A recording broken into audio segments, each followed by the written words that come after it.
दोस्तों, आपके सामने एक लाभ और हानि से संबंधित डिस्काउंट के अंतर्गत जिसको बोलते हैं बट्टा, उसका एक आपके सामने सवाल दिखाई दे रहा है जिसको हम लगाने का बहुत ही बेहतर तरीका बताएंगे। ठीक है, इससे फास्ट आपको YouTube चैनल में कहीं भी तरीका नहीं मिल पाएगा। ठीक है, तो इस तरीके को सीखने के लिए आपको थरियाओं के दृष्टि एकेडमी कोचिंग सेंटर में आना पड़ेगा और आपसे निवेदन है कि बहुत ही कम फीस में आपको ऐसे कॉन्सेप्ट दिए जाएंगे। ठीक है, ध्यान दीजिए, आपके सामने सवाल है, कोई व्यापारी एक घड़ी 450 रुपए में खरीदता है तथा इसका सूची मूल्य इस प्रकार निर्धारित करता है कि 10% बट्टा देने के उपरांत उसे 20% लाभ हो। इस घड़ी का सूची मूल्य कितना है?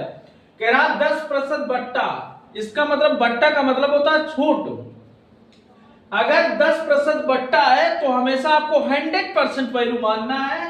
10 का छूट, कोई वस्तु 100 की है, 10 का छूट कितने का बचा? 90 का। फिर कह रहा 20 लाभ, 100 का था, 20 लाभ कितना हो गया? 120।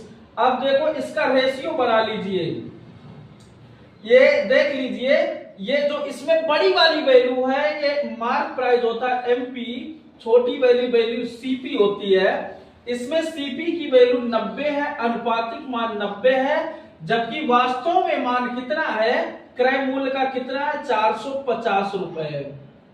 इतने के पास इतना है तो एक के पास कितना होगा? ये 0 से 0 खत्म हो जाएगा, 9 से काटोगे 9 पना, एक के पास 5 रुपए हो गया। ठीक है, तो आपको मार्क प्राइस कह रहा सूची मूल्य, घड़ी का सूची मूल्य कितना है, तो इसका मतलब 120 की वैल्यू पूछा है।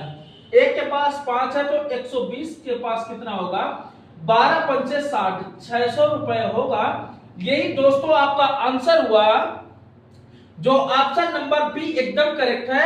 और इससे फास्ट अगर आपको तरीका सीखना है तो आपको थरियाओं के दृष्टि एकेडमी कोचिंग सेंटर में आना पड़ेगा और आप इससे बेहतर तरीका सीख लेंगे। ठीक है, यदि आपको यकीन नहीं है तो आप एक बार आकर चेक करिए, आपको आपके सवाल का जवाब बहुत बेहतर तरीके से दिया जाएगा। दोस्तों, थैंक्स।